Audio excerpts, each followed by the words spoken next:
Good evening, ladies and gentlemen. My name is Douglas Attila Dwally, and I'm the infamous Doctor Who, otherwise known as the Red Sheet. That's right, a mad, diabolical lot. So tonight's presentation is a repeat of last night's presentation, in which I did in front of the whole universe on Universe TV, in and about Schroedinger's cat and what's going on here in San Francisco, the package, and more. So let's get started with that and saying there, what would you do if you were me? So what is the package for Pulp Fiction fame?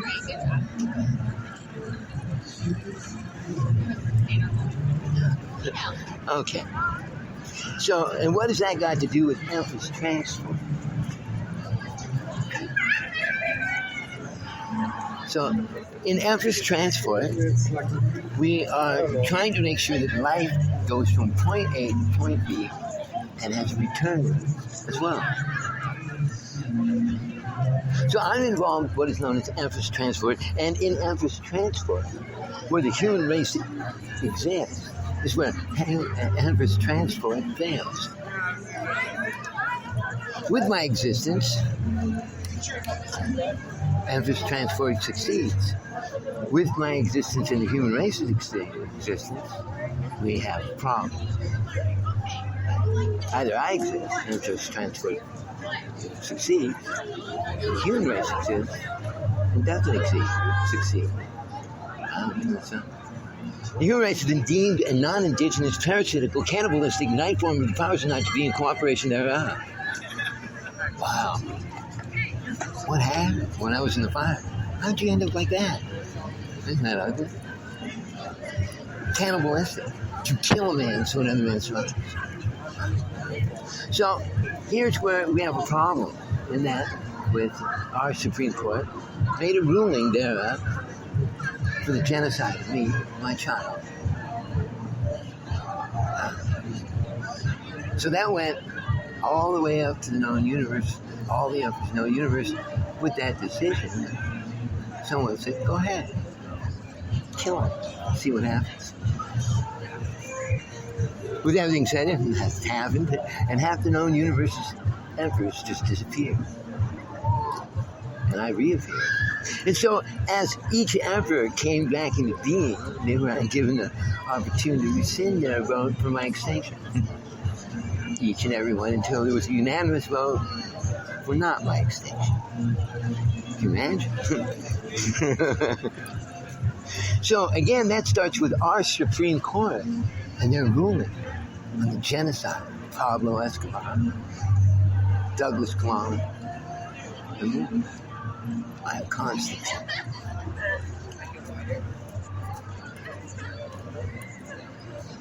So that comes back to here, where with all the emperors in the known universe having to stand before me and my own race to prevent my own race from killing me and using me as a weapon of mass destruction to bring about death across the universe with my extinction, as a wand of power of death by the human race for coercion against the whole universe.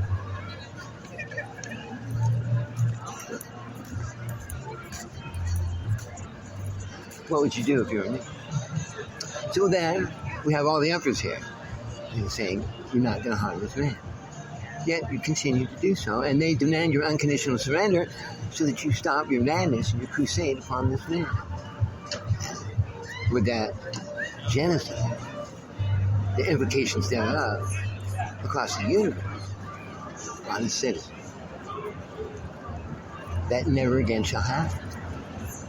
You can't deprive a man of his right to procreate and have a family. So that's what's going on here, and that goes all the way up to the Empress in the known universe, of which she is under challenge that I, the fireman, is to be. So, that challenge against the Empress went all the way up to the very top of the universe, in which they threw me on a frozen ball of helium at the tarmac. And I survived, throwing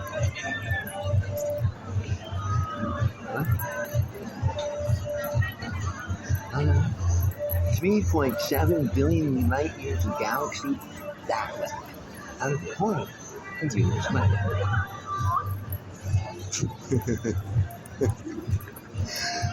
In that carved a trough and a singularity in which 650 million galactic clusters followed suit on my next orbit around, and we all flew out together here on the saddle of San Francisco, of which I have 200 million galactic clusters to the east and 450 million galactic clusters to the west. We fly that way with an escape velocity thereof off of 6 universe collapses here in San Francisco, landing me with the library and all the information thereof of 6 universe collapses here with me in San Francisco, making me the living knowledge base of all knowledge in the universe. Imagine all that's going around. So, back to Schroedinger's cat. Schroedinger's cat. What's Schroedinger's cat? Schroedinger's cat is about a box. If you put the cat in the box, you know it's alive when you put it in the box. And therefore, it should still be alive once you put it in there. It could be dead. You don't know whether it's alive or dead inside of the box. However, if you open up the box to check and see, the opening of the box may cause the death of the cat. So you're not sure. So if you open it, it could kill the cat.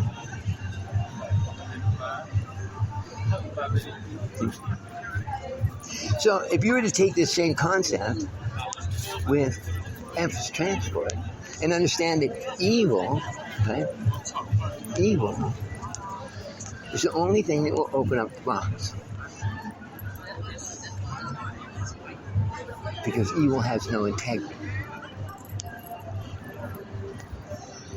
So in emphasis transport, put something in the box, whether it be something or nothing, as we all know, I, by scientific method, have banished pure evil from our universe, and if it's to return, it will come and try and find that box of emphasis transport to destroy all life in the universe. And therefore, the only being to open that box is that of a being that has no integrity, and that's pure evil. Imagine, what would you do? If you're me, knowing that I start out in that center square with all life extinct, and I've got to go down in there, banish pure evil from our universe, come back out, grab all life, go back down there, and plant seed and come back out again. So there's emphasis transport. And emphasis transport revolves around what is known as the package.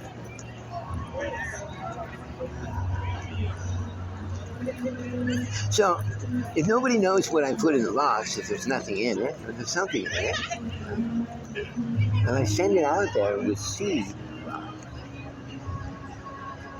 pure evil, it destroys all life. So if I put it out there with seed, and seed success is out there, and more seed comes back to me, it was successful. Or no seed comes back to me, it was unsuccessful in the deliverance of life. So if I send it out there empty, and get the package over there and back again, and it's still empty, and remember, now we're transporting package with an empty space in it. Once where it was, all life disappeared in the universe.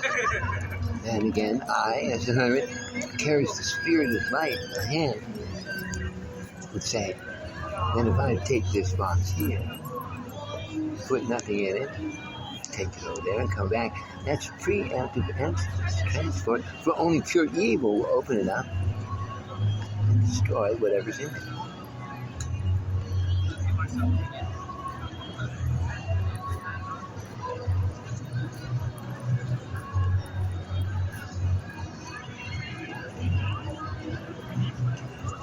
So I am Emperor's Red God, in which, in and around that box with empty space, I have to traverse with it to some place and deliver seed, and come back with it and open up to find there's nothing in it.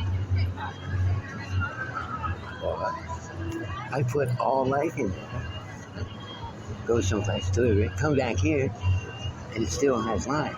And therefore, emphasis transport has succeeded in and around free emphasis transport. The box survived the transport. Package. So the package comes in various forms and other things, but it has nothing to do with what's in it.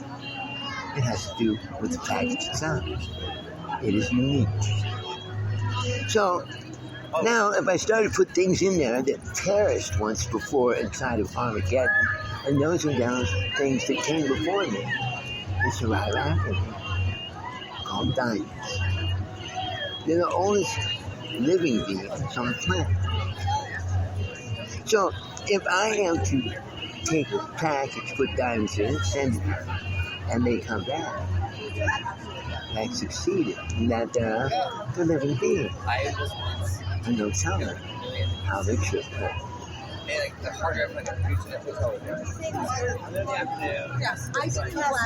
So, if you were me in all of this, understanding this, I end up being emphasis transport to ensure that I, as the sole survivor across the 5 months of power death, meaning there were 5 alpha mega device explosions here on Earth, which I, in the aftermath of, was the only one to survive the traversal from before to after these 5 alpha mega devices, and realize it's only one alpha mega device in which was detonated 4 times before the first one. The implications of that, Dr. Hockey, I'm sure you're aware. So, as I present here each and every day on Universe TV, I have a job to do, and that's to make sure that all life survives, and me going down into what is known as the Kavashi Room, taking seed with me and delivering life from after to before those 5 alpha mega device detonations. These are called the 5 ones of power death.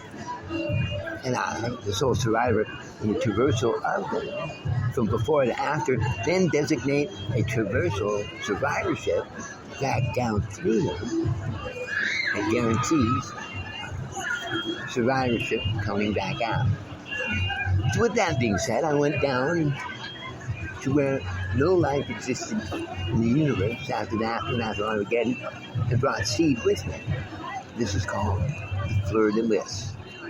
And the delivery of the Fleur de Lis into the Kavashi Room without the human race, and in my return, the only interference I have with that to ensure that life gets procreated before and after Armageddon is the human race. Designating where the human race exists, all emphasis transport fails. Except there's a problem. So, in order for that to work, that means I have to be able to procreate. And without my procreation, that denies all procreation in the universe. I'm now a Grand Master, a planetary sculptor, in the procreation of our homeworld and cradle. I put more life in the universe than any other being so far in my Grand Mastery thereof, the planetary sculpture. Once again, ladies and gentlemen, my name is Douglas Attila Jamali, and I am the charioteer of the major arcana of the universe, the one to fly the ark and the talisman out from that there of under 821 universe life challenges in which all life perished in the universe to the present. I hope you've heard it. Once again, my name is Douglas Attila Jamali, otherwise known as a mad-ass rock scientist, mad diabolical rock scientist. Uncle Fat with the secret hatchet. I hope you've heard it.